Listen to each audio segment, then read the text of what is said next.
Dr. Lizama will now introduce you. Hello, good afternoon, everyone. I'm Dr. Hester Lizama. I would like to cordially welcome you to this webinar that is part of the ATN 2 diploma course.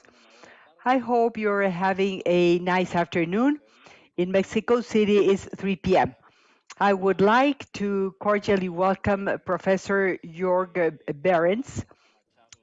He's our speaker, our guest speaker for this afternoon. Allow me to please to introduce him by reading part of his bio and telling you about his experience so that those who don't know him learn about his career as a researcher and as a clinician. Professor Behrens is internist pathologist specializing in HIV. He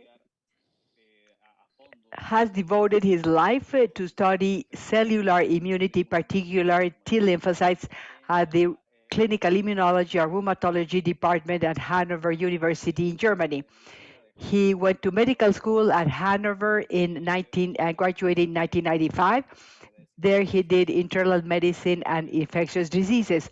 He did a postdoc at the immunology division at Melbourne University in Australia. After that, he returned to Germany to work as a researcher. He's an expert on the cellular immune response and HIV.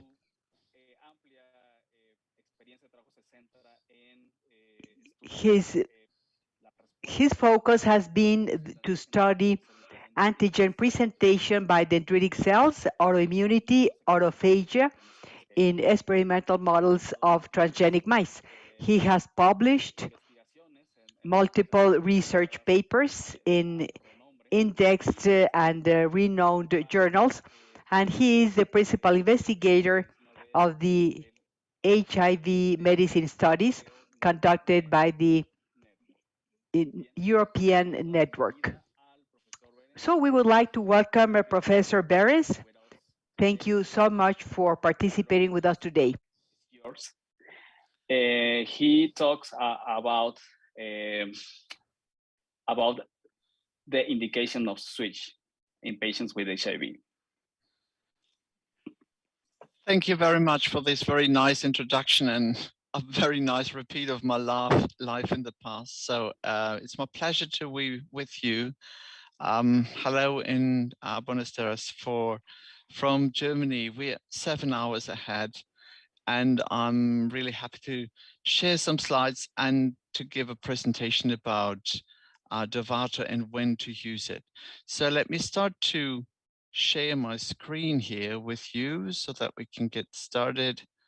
And I hope that you can see everything on these slides that I'm going to show you. So I was asked to give a presentation entitled with this question: when is it necessary to switch for a Dovato regimen? And I was thinking, well, that's a challenging question, because whether it's necessary, that is difficult to say. I would go for the way of when should consider to use Dovato to switch patients to this regimen, and what do we need to consider, and what are the options if we do so.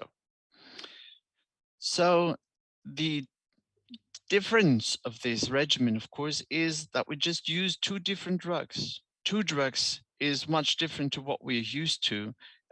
We're used to use 3 drugs to treat HIV because we think this is the best way to prevent resistance mutation development. This is the best way to interrupt the replication cycle of the virus. But we've learned that although we did this in the past for many years, due to the high activity of modern second generation integrase inhibitors, we can even use only 2 drugs. And that was a long way to go through because we were very skeptical, and I was too, whether this is really a suitable way to go forward. So the good things I want to talk about this combination of 3TC and dolutegravir, I've listed quickly at the beginning. What are the reasons to use it? We can avoid abacavir, which we very often do, but many people are still on Triamac. And we know that we don't need to use abacavir, which is, at least in some studies, accused to increase the risk for cardiovascular disease and is a challenging drug also in patients having diabetes. We can avoid by this boosters, ritonavir or cobicistat, which increase drug-drug interaction if our patients have to use other drugs at the same time. We can avoid protease inhibitors, of course, or we can replace them, and I come to that in a minute. Of course, we can avoid a lot of things like TAF or TDF, so tenofovir in its two different forms, or just saying it is the principle of avoiding a third drug in a regimen that we usually use to use 3 drugs. So, sorry, doctor, we yeah. don't see your slides. Oh, that is unfortunate. Let me just say. We're not seeing your slides. Okay, just a second. Let me see what happened. You need to see my slides, of course. I'll press them again and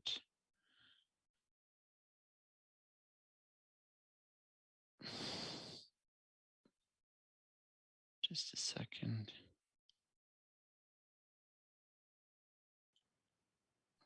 How is this? Much better? Now we see them, yes. Okay, so I can repeat just those ones. So the size of the pill that we're using is much smaller as well, which is not important for the doctor, but for some of the patients, of course. We don't have to consider any food restrictions, which we have to with some other drugs. And we use well-known drugs. We know about 3TC and dolutegravir for many years. Actually, 3TC is one of the drugs that we're using for many, many years, and know that the side effects and the toxicity is very well studied, and it's very close to 0. But there's also challenges. We can't use this treatment in those patients that have chronic replicative hepatitis B infection. And that's important, particularly if we switch to this drug, because it's very easy to forget that a patient has chronic replication of his hepatitis B infection, which is then treated through Truvada or tenofovir, and we can't take this drug away. We can't use this combination, or we shouldn't use it, in those patients where we know 3TC or dolutegravir mutations have occurred in the past, or they had a failure on a regimen that contains this drug. And the challenge, of course, is that we sometimes forget or don't know about the full treatment history, which limits them to use this combination. And there are some uncertainties still. Can we use it in pregnancy? We can discuss this later. I think it's challenging. We don't have data for that. And during pregnancy, we want to be on the safe side, of course. But that is a real challenge because we want to use this combination also in female patients, which, of course, can become pregnant even if they don't plan to. What about co-infections like tuberculosis? Not studied. We don't have any data. There's drug-drug interactions. I will be very careful with this combination in such a situation. And what about hidden resistance mutations where we don't know? We don't have evidence for that, but we assume it could be that there could be resistance mutations in the past, although we don't have evidence for that. And we're going to discuss that in a second. So the key data I want to show you, just a second, I'm going to try this with a later pointer, is based on 2 studies.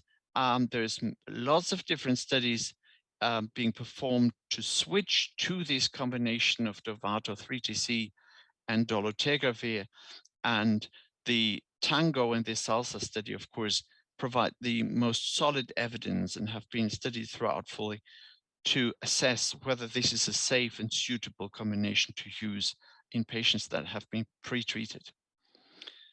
The Tango study has been presented first time in Mexico City, and many of you may be aware of this. I don't want to repeat all the details, but these were patients on a tough-based regimens that were either randomized to control, to continue the regimen, or to switch to Dovato.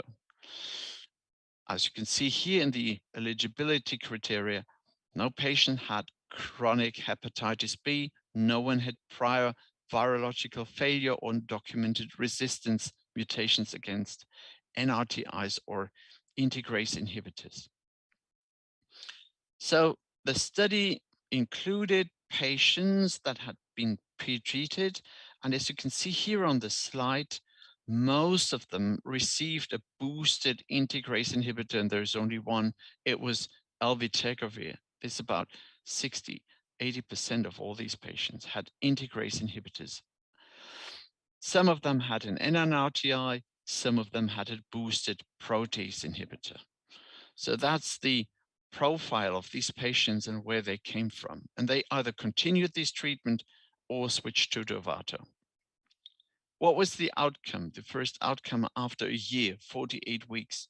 As you can see, very few patients here shown with a detectable viral load. So viral suppression shown here was very similar in both arms and maintained throughout the study period.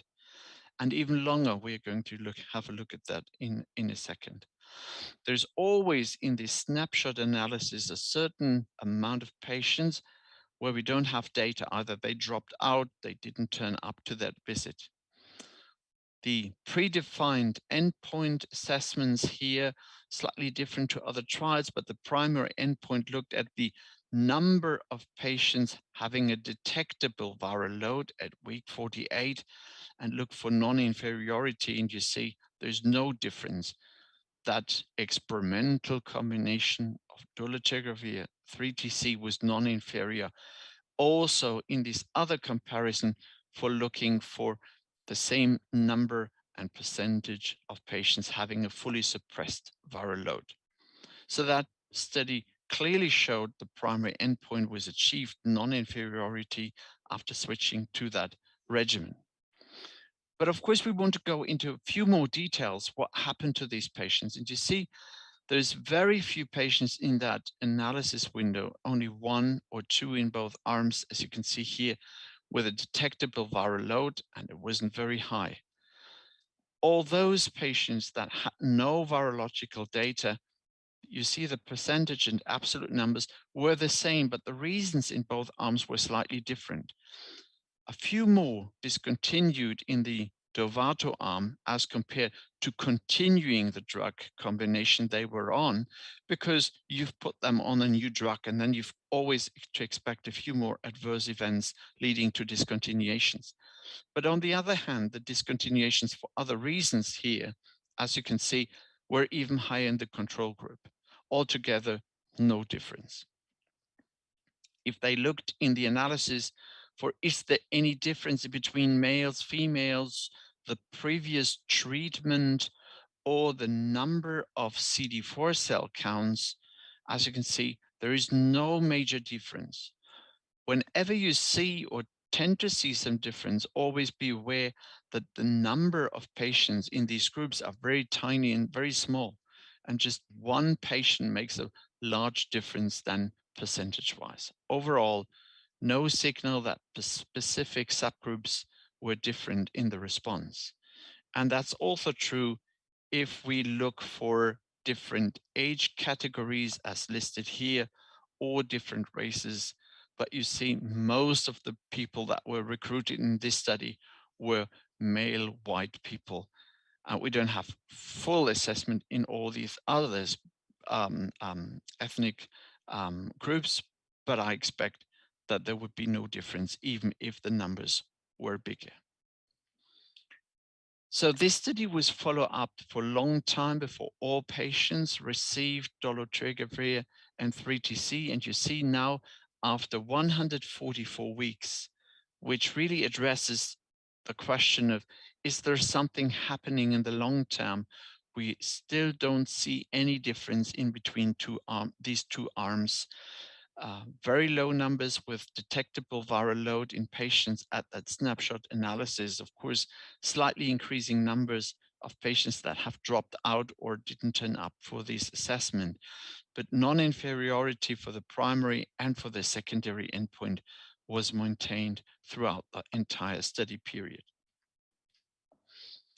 Looking into a bit of the safety signals and adverse events, you see here how many patients have discontinued treatment because of adverse event until week 144. You see slightly more in the control arm with a tough-based regimen, but very few only in that experimental arm looking at the 2-drug regimen. And that is for different reasons. Here it's a bit more because of physician decision. Here it's a bit more or a bit less also because of the participant's decision. Very well maintained. And we always need to be careful with cross-study comparison. But what we see is that the overall response rates of this study here, as compared to some of the other studies in the past, like Striving or the study 1844, where Biktarvy and Triamec was compared, that the response rates overall were very much in the range or even better as compared to classical triple combination therapies. People, of course, ask, what about the details? Can we go deeper into the data? Can we more closely monitor and ask whether just 2 drugs is enough, whether they are also capable in a long-term suppression of viral replication? And you know that many of the assays that we use have a quantitative range that somewhere ends up very often at 40 copies, and the FDA snapshot analysis in the studies very often considers the 40 copies per mil cutoff. The assays can measure something less than 40 copies, but they can't quantitate it. They can just say it's positive or negative. And everything below a certain threshold, which is less than 40, the assay says, I can't even measure a target. So the question is, this is something where we get numbers as a result. This is something where the assay just says target detected, but the assay says, I don't know how much. It's very little, but it's detectable. And this is target not detected. And some people said, this might be something that's more desirable to achieve. And it might be that a dual regimen is not able to achieve as much or as a high percentage in this range of target not detected. So the data were analyzed in this specific way.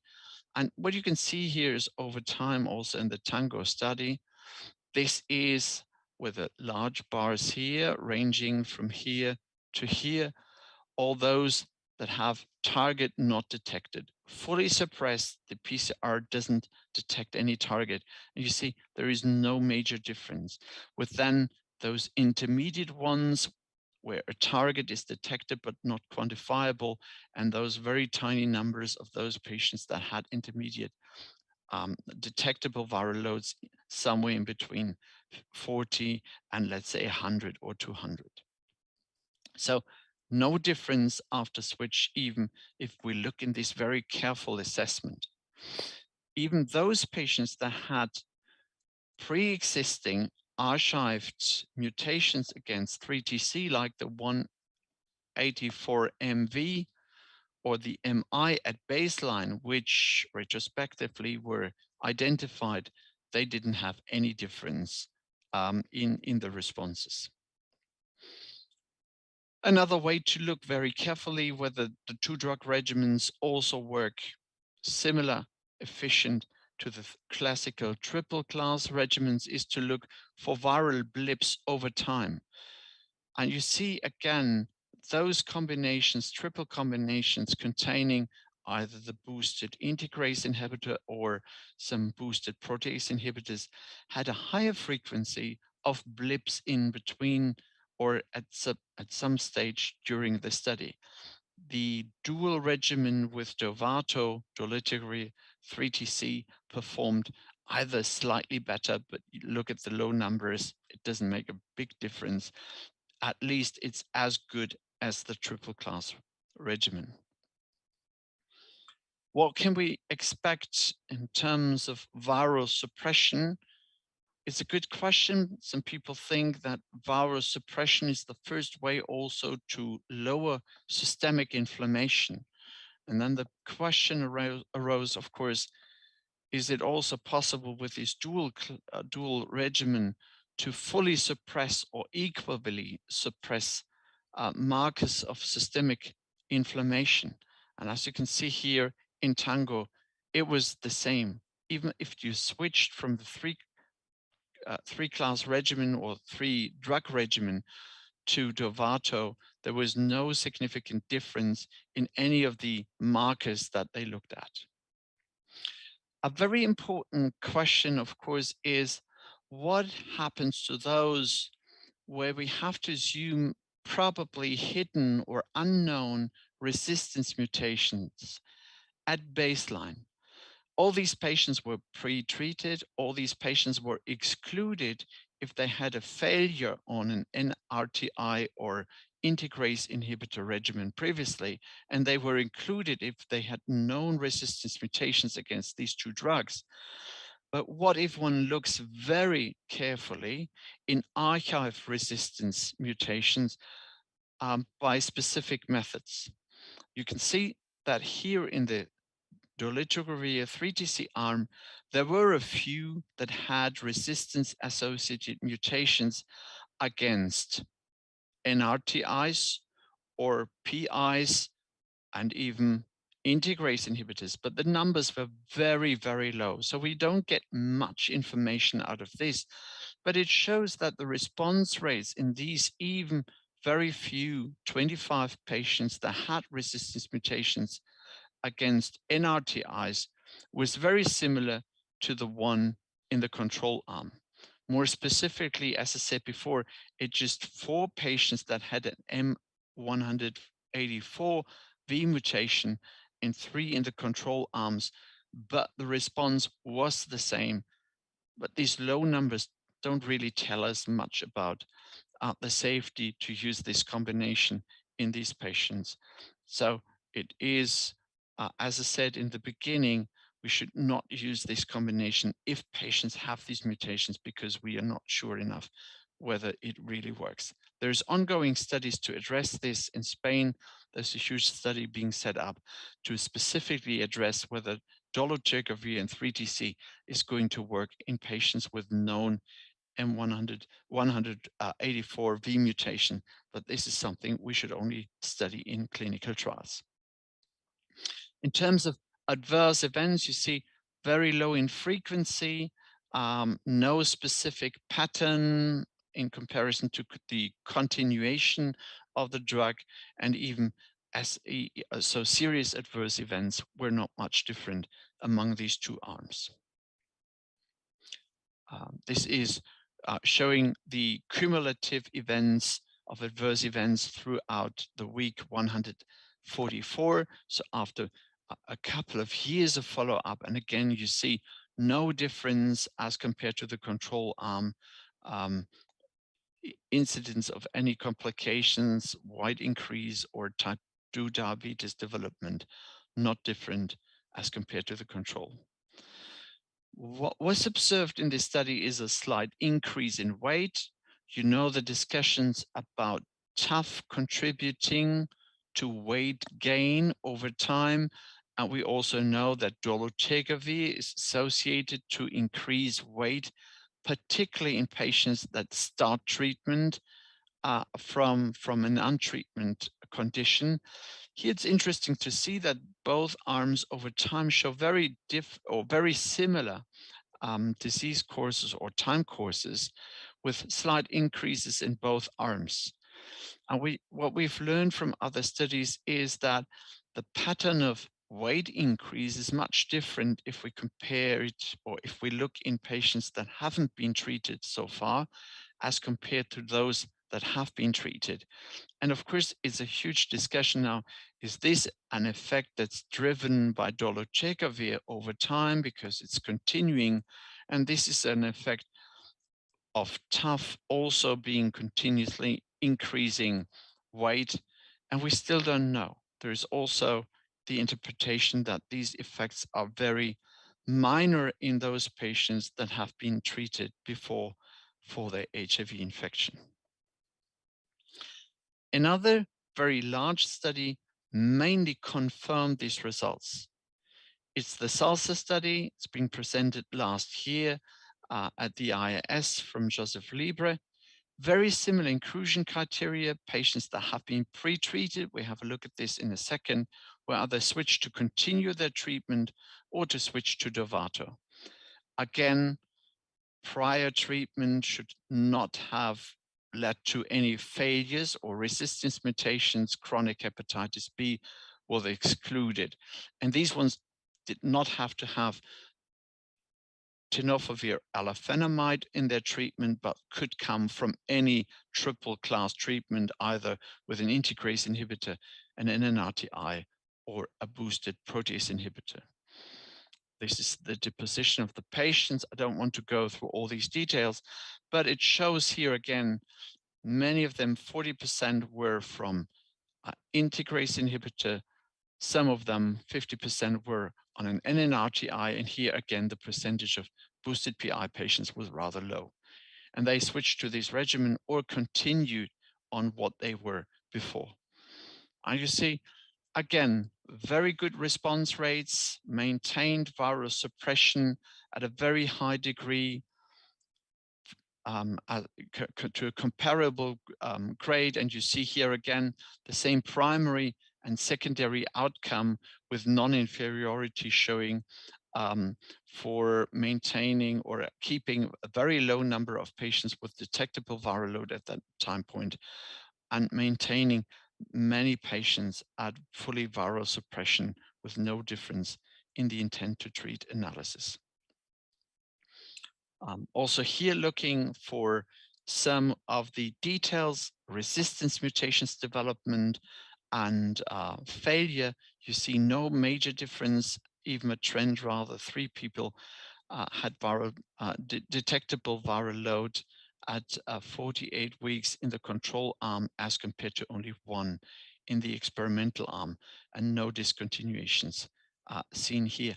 And also no resistance mutation development throughout this time period of 48 weeks in this study as in the other.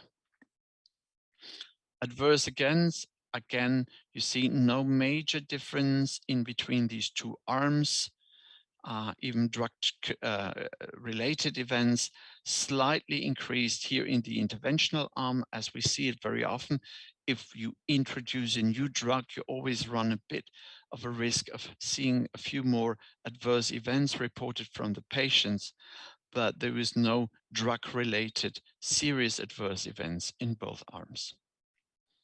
Can we expect something surprising? Not necessarily, because we know creatinine increases if we introduce dolutegravir.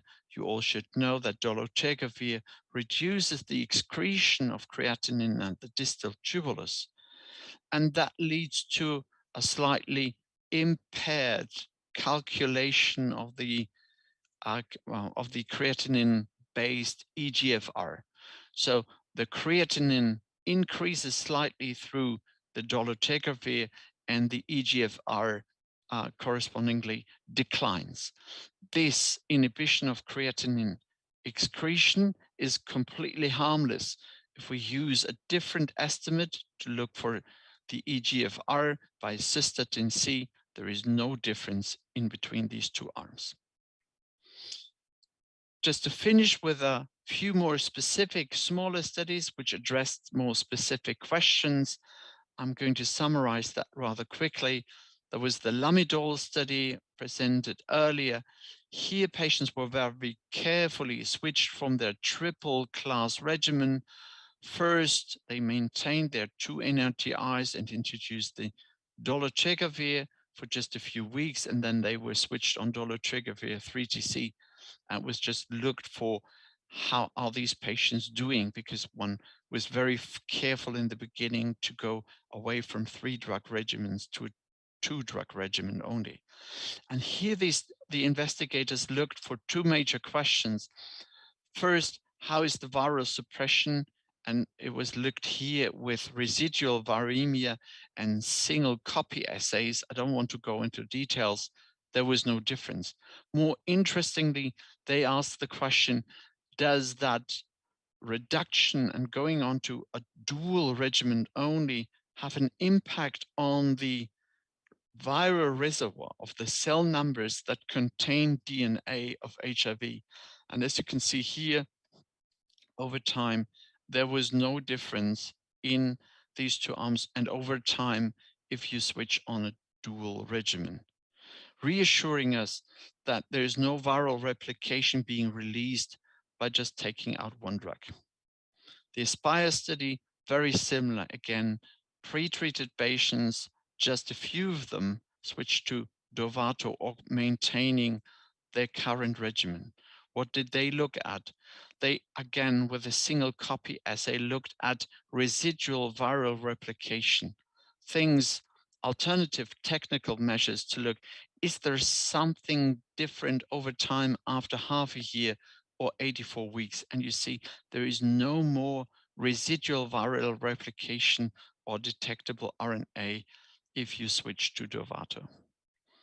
And this is another study performed in France that looked for the exposure and the accumulation also of both drugs in seminal plasma, because patients, of course, were concerned, if I just take 2 drugs, do I run the risk of transferring then HIV to my partner because I don't have a fully suppressed viral load and viral replication all the time? And the study confirmed, with low numbers, of course, that indeed there is detectable concentration of both drugs in seminal plasma above a range that we need to full suppression, and we didn't find any difference in between both arms, reassuring us that this Dovato treatment also suppresses viral replication in defined areas of the body, and seems to prevent also the HIV transmission as we know it from triple class regimen. And finally, this is just a summary of data collected here in Germany outside clinical trials. It's just reporting, and I highlighted here on the right the numbers of more than 300 patients that were switched outside clinical trials in daily routine, what we call real life data. It's just depicted of what sort of patients these were. But the next figure shows us the response rates and the maintained virological response, both in ART naive patients that were just a few, but many pre-treated patients. And you see it's very safe and it maintains virus suppression. So I hope I could address some of the aspects that I listed here in terms of what are the good things and what are the limitations where we can't use this combination and where we need to be very careful. And there is still some uncertainties where we don't have really solid data and really don't know what to do and whether we should wait for data or what to do in our daily decision making. If we see our patients, can we use this combination also in female patients, not knowing whether they become pregnant or not, and what do we think about this? And I guess this is something that we can rather discuss during the next couple of minutes. Thank you for listening, and I'm happy to take your questions.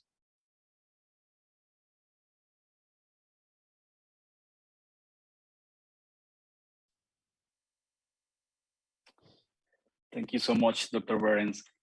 And let me see if there is some question. Well,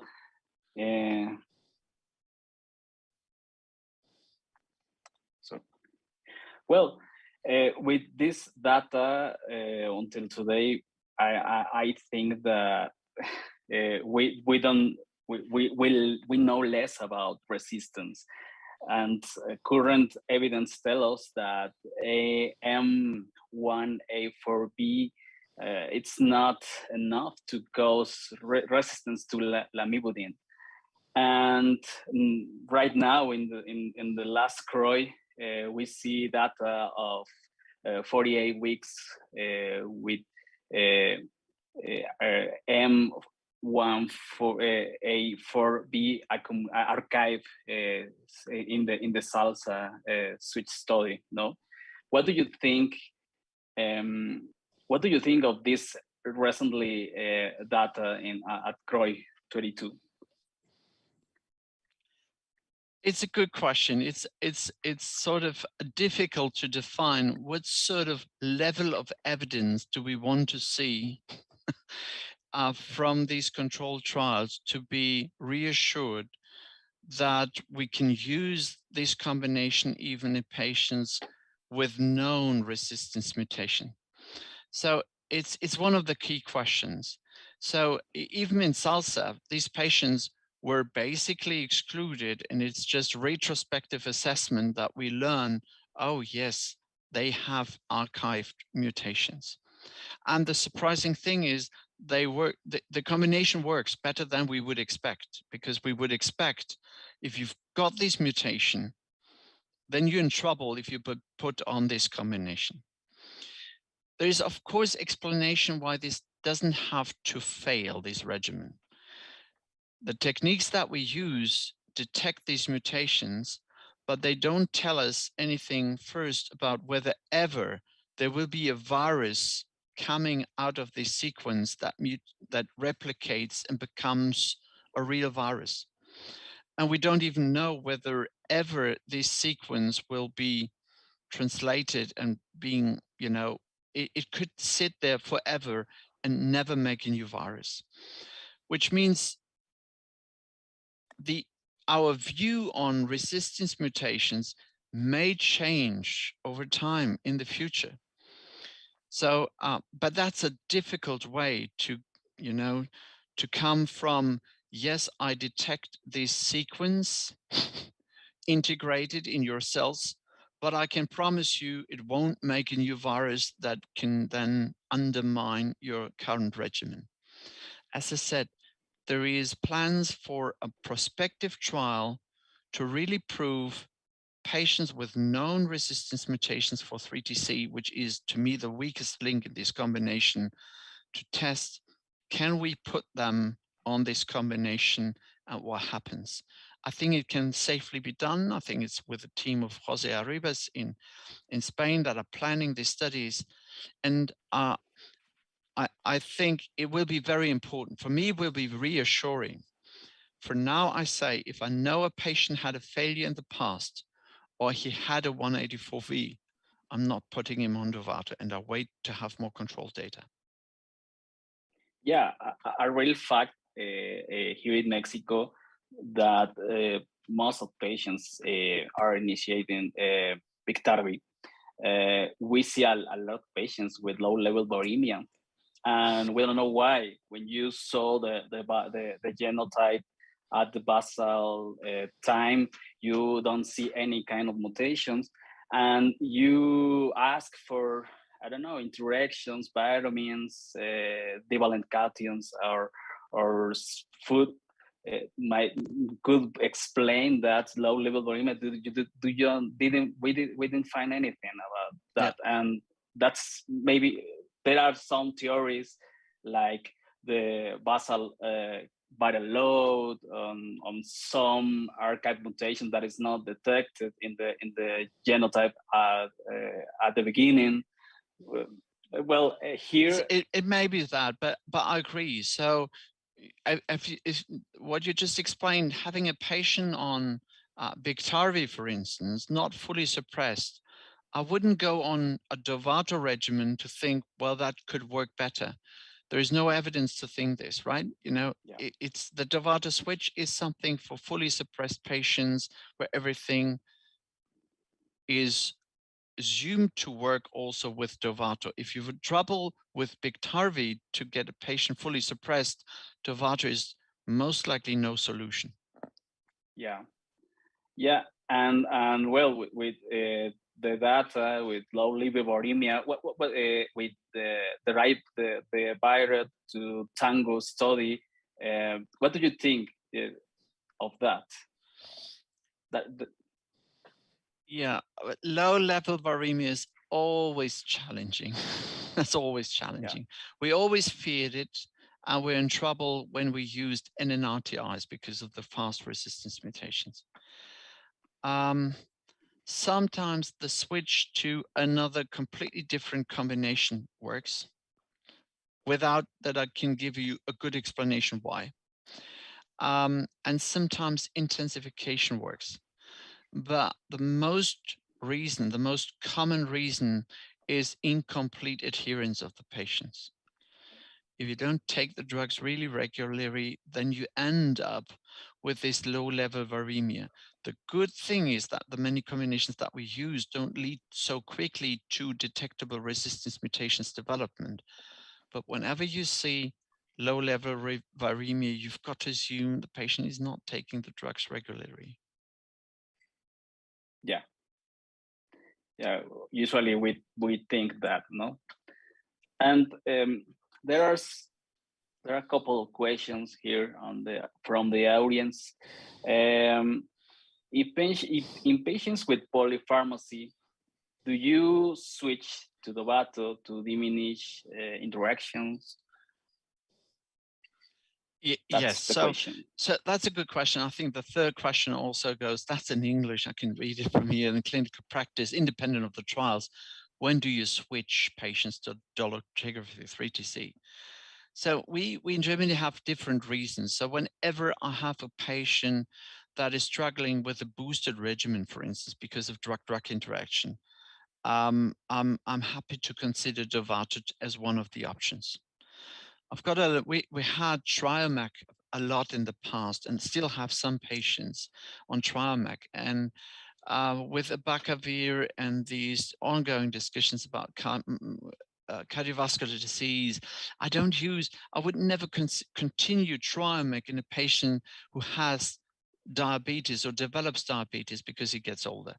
There's always a switch reason, and it always works from Trialmac to Dovato. Tough is an issue. So the big question is always, if you're in Biktarvy, for instance, and then you see weight gain after initiation of treatment, some people think, okay, so taking out tough would help a lot. That's very difficult to assess. I've done it in a few patients, but I wasn't happy. Assuming that the weight gain is not only driven by tough, but also by other reasons. Sometimes it's simplifying combinations. So you've seen also in Tango, all the switch away from boosted elvitegravir. All my patients that I see, I switch away from boosted elvitegravir, and Dovato is one of the options, but because these ones had no previous virological failure usually, and they don't need the booster, and it makes things just easier and more comfortable to do. It is tricky if you get with a patient in a more, let's say, kidney dysfunction and renal failure or so. So a fixed dose combination with Dovato doesn't help you a lot immediately. It can be okay, but you may need to consider dose adjustment with 3TC. Although some people think you can really keep the standard dose of 3TC, even if the EGFR is below 50, it wouldn't go below 30, but some say you can continue that one. The challenge is what I've listed here. Women that want to become pregnant, I'm still a bit unsure of whether I should do it. Where I wouldn't do it is, and I had this just recently, a patient that developed tuberculosis, and rifampicin, of course, interferes with the concentration of dolutegravir. So you could simply think of using Dovato and just giving another dosage of dolutegravir, but still I'm not sure about that combination in a patient that receives other drugs. For these classical and challenging situations, I prefer still to use a triple combination regimen. Yeah, right. Dr. Mata says, ask you that in your clinical practice, independent of the trials, when do you switch patients to Dovato? Yeah. So as I said, these are patients that get elderly, which are still receiving abacavir. Some of the patients where I want to get rid of tenofovir in either form, TDF or even TAF. We've got currently issues that the combination that TAF FTC is not going to be paid anymore in Germany by some of the insurance companies for several reasons. I can't explain that. So those patients that are currently, let's say, on TAF and FTC and Dovato, I put and TVK I put on Dovato and just spare the TAF, and it's easy and it works. If the patients are suppressed beforehand and don't have resistance mutations, there is no point on that. Yeah, there are data that recently saw that that said that people with HIV that is switched from TDF to TAF, they gain more weight related others. For example, if you begin with other kind of therapies like Dovato, no. And here in Mexico, we need to do some switches, mandatory switches, because we have a lack of a tripla. Mm-hmm. There is no TDF, FTC, efavirenz, and we need to switch to Biktarvy. And we see a lot of gain weight in patients. And now with the recently data that we see related to gain weight to Dovato, that it seems very similar to TAF. What do you think that gain weight when you switch from TDF? Yeah, it's very challenging. So I think initially when this hypothesis and idea came up that TDF could suppress gain of weight, I was a bit smiling and was thinking, well, who made this up? But if you look at all the data, there could be something to it in comparison to other drug combinations. But if you specifically ask, is TAF more driving, or is TAF driving more weight gain as compared to dolutegravir? To be honest, I don't know. But I don't want to combine both. I've got to expect in some patients, particularly if we start treatment, of course, with dolutegravir weight gain. That's something that I have to expect. But I have to expect, particularly in starting treatment, also with TAF. The biggest changes happen if you switch away from TDF to TAF, as many did over the last years, because we thought the TAF is the better drug for the kidney. It's all more comfortable and smaller pills and all these sort of things. But it seems it's a mixed pattern. And you've got lower lipid values with TDF and less weight gain, but you've got the other way around it with TAF. It's challenging, and I'll do it on a based really case-to-case basis.